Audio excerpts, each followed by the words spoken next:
Buenos días, nos presentamos. Somos estudiantes de la carrera de Derecho en la materia Teoría General del Derecho y Pluralismo Jurídico. Los integrantes somos Chuquimia Rocha César Luis, Cerezo Moya Sergio, Machicado Chávez Carlos Cristian, Merlo Pérez Marcos Celestino, Nina Zapata Dirán Fabián, Kisisani Almendra María Cecilia, Valle Zarate Edith Melanie.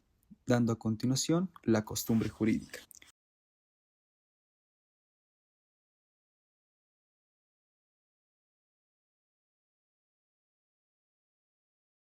Dando continuidad a la exposición, se presenta el estudiante Marcos Celestino Merlo Pérez del paralelo A, turno noche. Hoy daré a conocer los temas la mentalidad primitiva y la costumbre indiferenciada y el poder formativo de la costumbre. 1. La mentalidad primitiva y la costumbre indiferenciada. Costumbre tradicional. Es la forma primitiva en la que nacieron las primeras normas de conducta de la humanidad. En las sociedades antiguas, el derecho no estaba codificado en leyes escritas. En su lugar, la vida social se regía por la repetición constante de conductas que la comunidad consideraba obligatorias. Costumbre ancestral.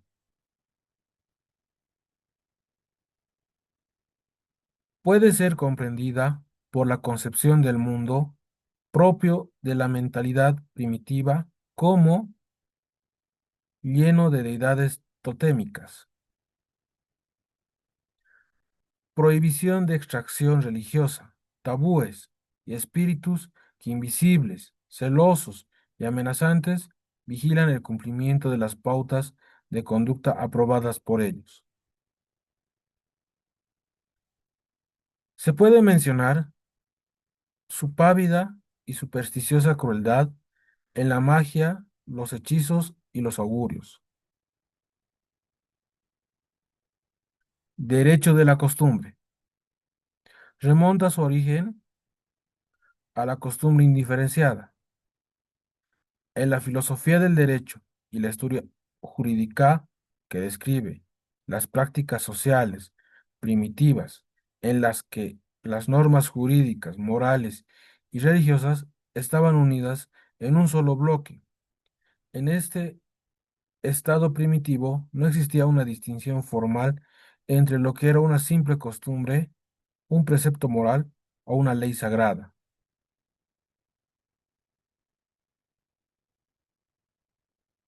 2. Poder formativo de la costumbre.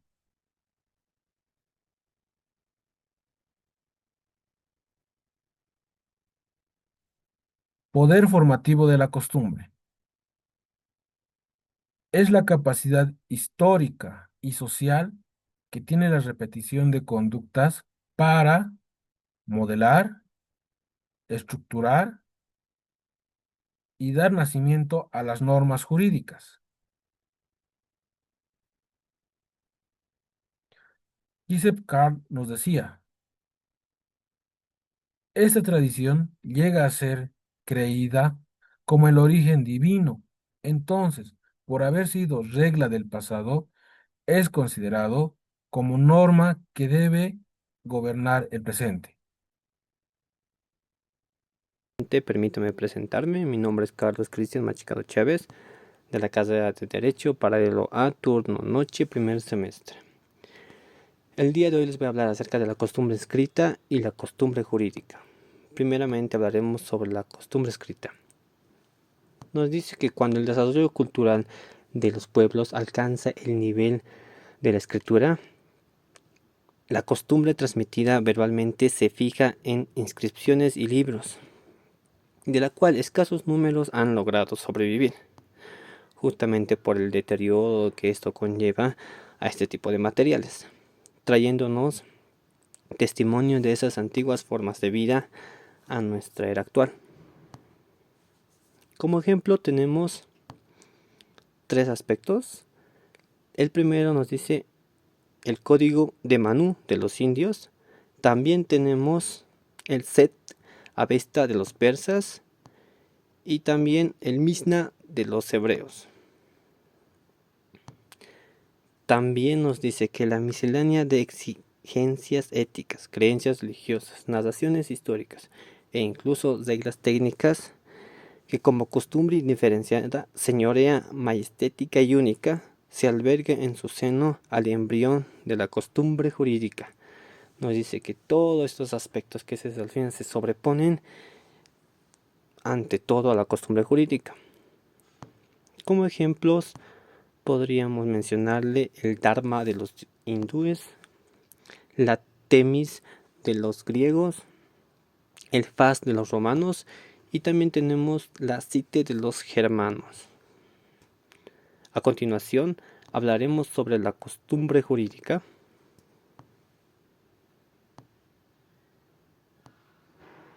Bueno, la costumbre jurídica, indiferenciada, escrita o no, se deslinda de la costumbre jurídica en un proceso lentísimo. La costumbre como lex tácita nos dice, como podemos ver aquí en la parte izquierda, los romanos dicen de un acto deliberado, pero que por asentamiento colectivo invariablemente ratificado obtiene imperatividad del derecho. Una cita muy importante, la cual es el Piano, nos dice: Mores sunt tacitus consensus populi longa consentudine inveteratus. Traducida nos dice: costumbres son el acto consenso del pueblo revelado por larga y constante práctica. También nos dice: mucho antes de que existan órganos legislativos, se establecen tribunales que aplican al derecho de la costumbre. Y aunque en su forma externa se aproxima a la forma legislada, la costumbre jurídica escrita no cambia su esencia condicional. También menciona que pese a que se ha truncado la palabra por la palabra escrita, los sonidos en letras, el fundamento de la costumbre está en la fuerza de la tradición. El rasgo escrito es simplemente el vehículo de la expresión. Podremos también decir que la costumbre escrita no es ley porque no emana de un acto de autoridad, la cual a ellos le faculta para poder utilizar la coacción. Nos dice que la falta de promulgación que le dé vigencia inmediata hace imposible confundirla con la ley. Universidad Tecnológica Boliviana, UTB. Quien les habla, el estudiante Sergio Cerezo Moya. Y vamos a desarrollar ingredientes de la costumbre, objetivo o material, subjetivo o anímico, formación de una norma. Destacan dos ingredientes de la costumbre: el objetivo o lo material y el subjetivo o el anímico, también llamado espiritual. La reiteración constante de los actos, como se dice, semejantes y deber del cuyo cumplimiento depende por completo del árbitro individual. Se denomina el uso tanto de los cumplirlos o no cumplirlos, por ejemplo, el pase dominal por una avenida o una plaza, llevar el sombrero, etc.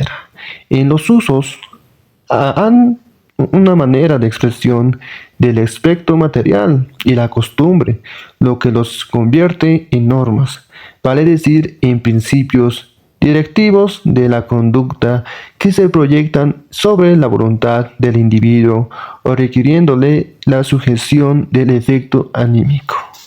El siguiente punto: objetivo o material.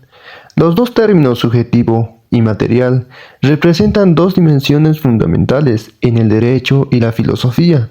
Lo subjetivo se refiere a las facultades en las intenciones, reparaciones de una persona, mientras que lo material alude a la realidad física, económica o al bien tangible sobre el cual carecen los derechos. Ahora nos vamos al siguiente punto, el subjetivo o anímico.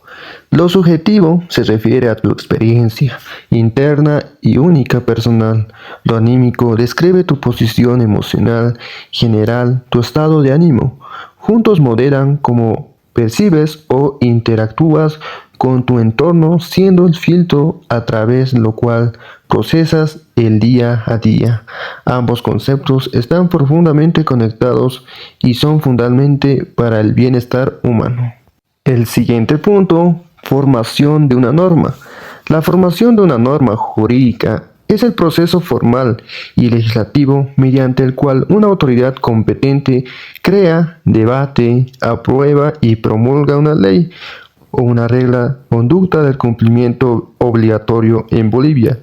Este proceso está determinado por la Constitución Política del Estado, Ley 403 de la organización del órgano ejecutivo. Elementos material de la costumbre. Generalidad, antigüedad, uniformidad y notoriedad. Generalidad. Los usos han de ser atacados por la mayoría de quienes integran la colectividad en la cual se pretende reconocerlos como costumbre jurídica, pese a que los actos de descontentamiento deben cumplirlos de manera predominante. Esto implica la necesidad de una pluralidad de reparticiones únicamente limitada. Antigüedad. La cantidad no determina por sí la erección de una costumbre jurídica. El fenómeno social de la moda consiste en la práctica generalizada de estilos, actos y modos de la vida cuya aceptación y duración son transitorias de la costumbre. Requiere que la larga tradición es intervenida a obtener la anhelación de los progenitores. Uniformidad. Los actos en que se concreta la costumbre posiblemente no sean idénticos, hasta en sus detalles, porque el temperamento dispar y la situación siempre es cambiante de los hombres no permiten una recepción exacta. Lo importante es que tengan el mismo sentido, que su significado corrobore una misma idea normativa, que, en fin, que puedan ser tomados como materialización del sí mismo y el principio. Notoriedad. Los usos colectivos sobre los que se asientan en la costumbre jurídica han de ser públicos y ostensibles, tales que puedan ser conocidos y aceptados por todos. No es posible fundar el derecho considerario en actos secretos. Mi nombre es Edith Melanie Valle Cerate y les doy la bienvenida a esta cápsula informativa. En esta oportunidad hablaré sobre el elemento anímico de la costumbre, un aspecto fundamental dentro de la teoría del derecho. El elemento anímico, también conocido como opinium juris, consiste en la convicción que tienen las personas de una determinada conducta. No solo es una práctica por hábito o por tradición, sino porque consideran que es jurídicamente obligatoria. Es decir, la comunidad actúa de cierta manera que cree que así lo exige el derecho. Este elemento es indispensable para que una costumbre sea reconocida como fuente del derecho. El elemento anímico diferencia una simple costumbre social de una verdadera costumbre jurídica, ya sea reflejada la conciencia y la concepción de la comunidad, de que la conducta sea y deba cumplirse con una norma del derecho. Continuando el tema anterior, hablaremos sobre la complementación de la doctrina tradicional de la costumbre, de acuerdo a un enfoque desarrollado por Jaime Moscoso. La doctrina tradicional sostiene que la costumbre jurídica está integrada por dos elementos esenciales: el elemento material, que consiste en la repetición constante y uniforme de una conducta, y el elemento anímico, que es una convicción de que esa conducta debe cumplirse por considerarse jurídicamente obligatoria. Buenos días, mi nombre es César Luis Chuquimia Rocha. Vamos a dar continuación al punto 9, caracterización de la costumbre jurídica. Para comprender verdaderamente el impacto de la costumbre en el derecho, no basta con definirla, es fundamental analizar los tres pilares que sostienen su estructura. La caracterización de la costumbre jurídica se divide en tres dimensiones esenciales: su origen, su esencia y su valor. El origen. A diferencia de las leyes escritas que emanan de un órgano legislativo formal, el origen de la costumbre es puramente social, nace directamente del seno de la comunidad, de la repetición constante y espontánea de conductas que los ciudadanos adoptan para vivir en armonía. En segundo lugar tenemos su esencia. ¿Qué hace que una simple práctica social se convierta en norma jurídica? Su esencia radica en el elemento psicológico o espiritual, la opinio iuris. Es la convicción profunda y colectiva de que esta conducta no es solo una tradición o un acto de cortesía, sino una verdadera obligación legal que de incumplirse amerita una sanción. Por último, evaluamos su valor. El valor de la costumbre jurídica radica de su utilidad práctica y su fuerza supletoria. Es la herramienta por excelencia para humanizar el derecho, adaptarlo a la realidad local y sobre todo para llenar los vacíos y lagunas que la ley escrita muchas veces no logra prever. Declinación de la costumbre jurídica. Ahora que entendemos qué caracteriza a la costumbre, debemos analizar cómo ha ido perdiendo terreno frente a la ley escrita a lo largo de la historia. Pasemos a revisar la declinación de la costumbre jurídica. Esta está estructurada en tres periodos históricos. Periodo 1. La sociedad primitiva. Retrocedamos en el tiempo. La costumbre gozaba de una privanza absoluta para regir la vida del hombre. En este periodo no existen códigos ni parlamentos.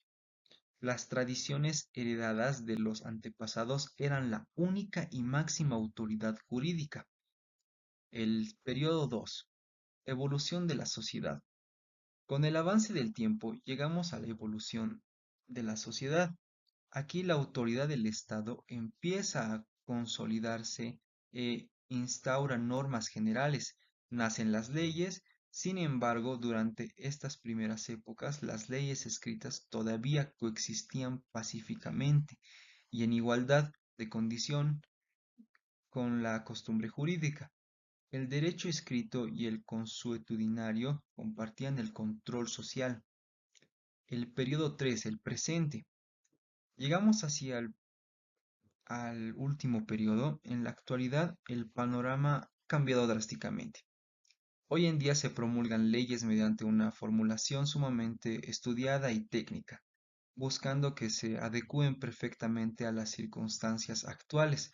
De esta forma, la legislación escrita va cobrando supremacía absoluta sobre la costumbre.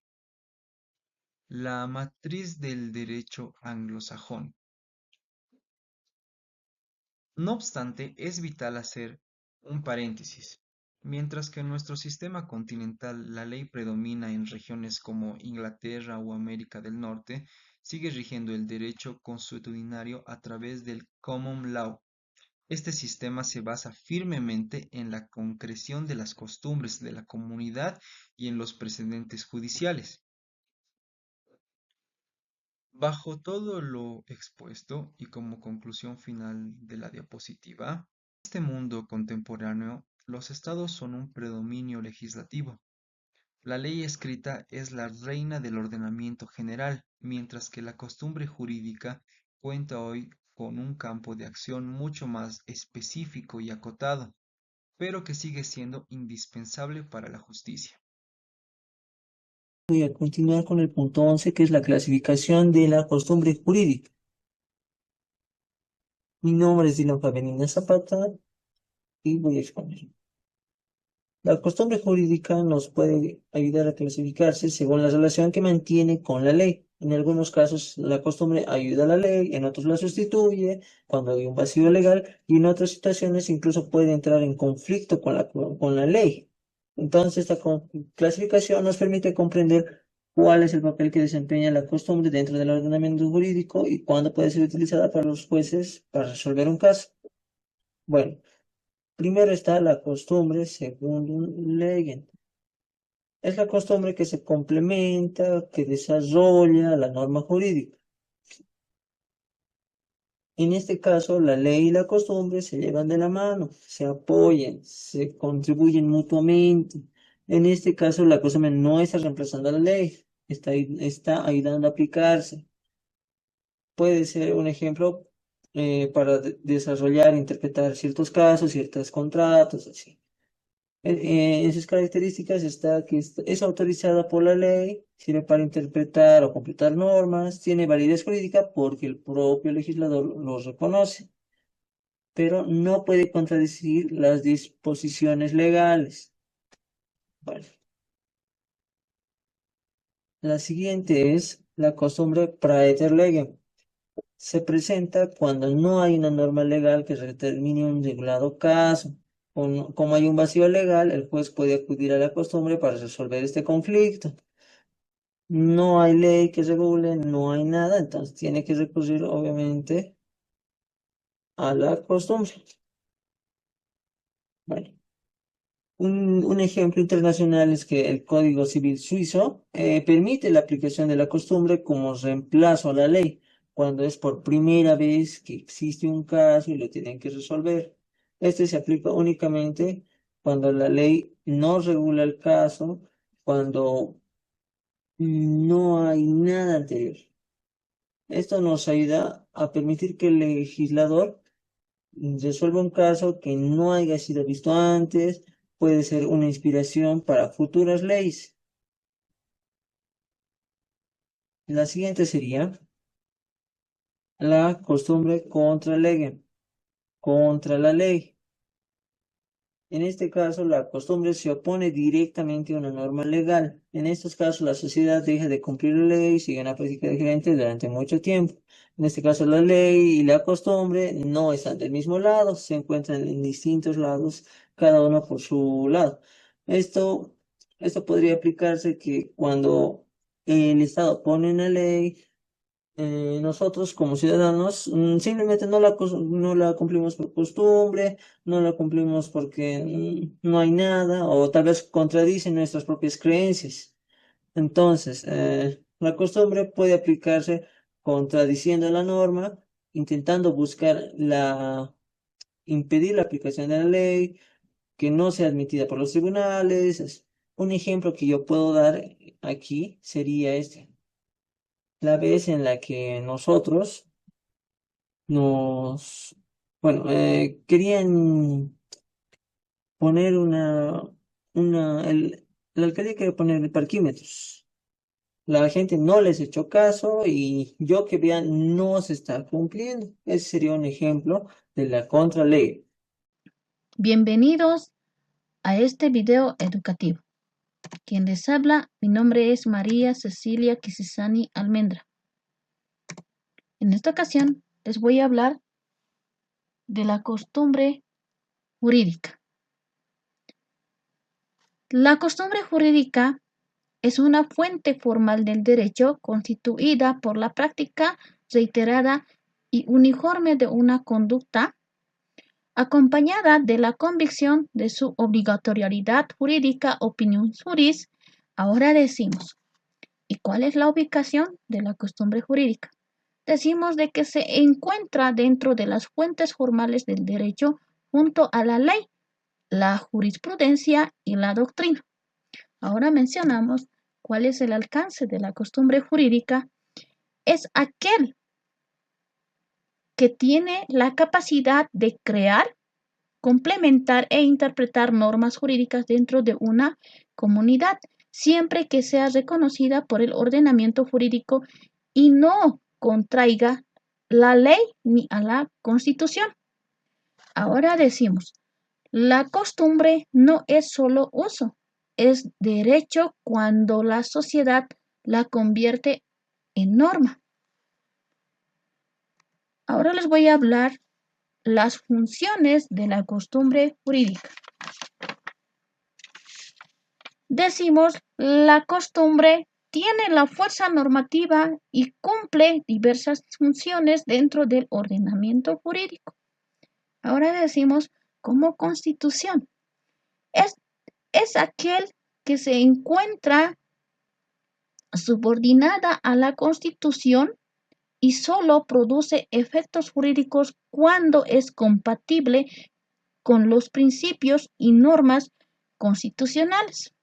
Ahora decimos, como ley, es aquel que complementa o suple la ley en los casos permitidos por el ordenamiento jurídico, sin contradecir las disposiciones legales vigentes. Ahora decimos como reglamento, actúa como un criterio auxiliar para la aplicación e interpretación de los reglamentos administrativos. Ahora les voy a hablar del cotejo entre la ley y la costumbre jurídica. Decimos, cotejo es aquel que analiza comparativo entre la costumbre jurídica y otras fuentes del derecho para determinar su validez, alcance y aplicación dentro del ordenamiento jurídico. Ahora decimos ley versus costumbre. La ley es una norma escrita emanada del órgano legislativo competente, mientras que la costumbre jurídica surge de las prácticas sociales reiteradas aceptadas como jurídicamente obligatorias. Ahora decimos origen de la ley. La costumbre jurídica se origina de la repetición constante, uniforme y prolongada de conductas dentro de una comunidad. Ahora decimos proceso y vigencia. Es aquel que se forma mediante las prácticas reiteradas acompañada de la convicción de obligatoriedad jurídica, opinión juris, y permanece vigente mientras conserva reconocimiento social y jurídico.